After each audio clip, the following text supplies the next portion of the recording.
tahu nggak sih kalau misalkan di sekitar kita, bahkan di tubuh kita sendiri itu ada makhluk hidup yang sangat kecil, namanya itu bakteri. Eits, tapi jangan takut dulu, karena nggak semua bakteri itu jahat loh. Ayo kita kenalan sama bakteri. Jadi bakteri itu adalah makhluk hidup mikroskopis atau makhluk hidup yang cuma bisa dilihat pakai mikroskop karena dia itu sangat kecil.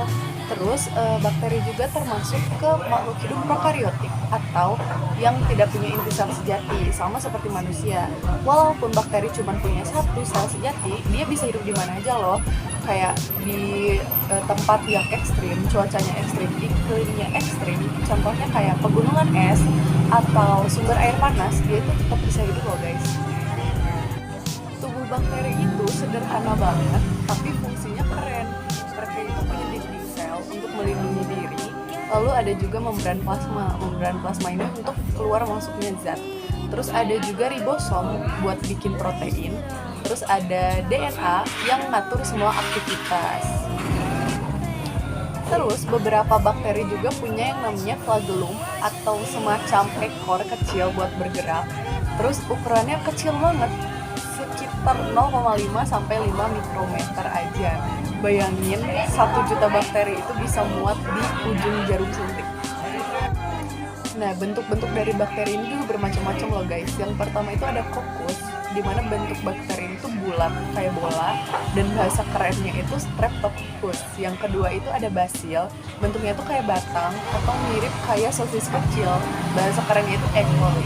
Terus yang kedua ada spirillum atau bentuknya itu spiral dan bahasa kerennya Spirillum volutans. Dan yang terakhir ada vibrio, bentuknya tuh melengkung kayak huruf, kayak tanda koma. Semua bakteri itu jahat, maka dari itu kita bahas sisi baiknya dulu.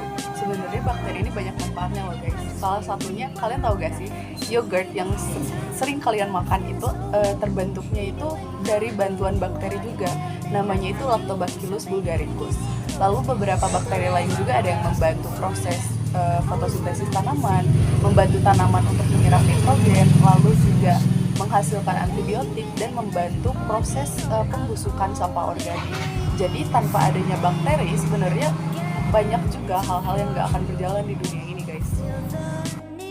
Tapi dari sisi baik itu ada sisi jahat juga. Jadi bakteri ini tuh contohnya salmonella. Buat teman-teman yang suka makan telur mentah atau telur setengah matang, kalian bisa kena salmonella dan menyebabkan penyakit tifus. Lalu ada juga Vibrio cholerae yang menyebabkan penyakit kolera, dan Mycobacterium tuberculosis yang menyebabkan TBC, dan juga Clostridium tetani menyebabkan tetanus. Jadi kita tuh harus jaga kebersihan, makan makanan yang matang, rajin cuci tangan, dan vaksinisasi. Jadi teman-teman, bakteri itu sama seperti dua sisi mata uang, ada yang menguntungkan, ada juga yang merugikan. Tapi yang penting kita tahu cara hidup bersih dan menghargai peran mereka di bumi, karena tanpa bakteri hidup kita nggak akan seimbang. Terima kasih karena teman-teman sudah menonton. Kita harus tetap menjaga kebersihan dan kesehatan. Sampai jumpa.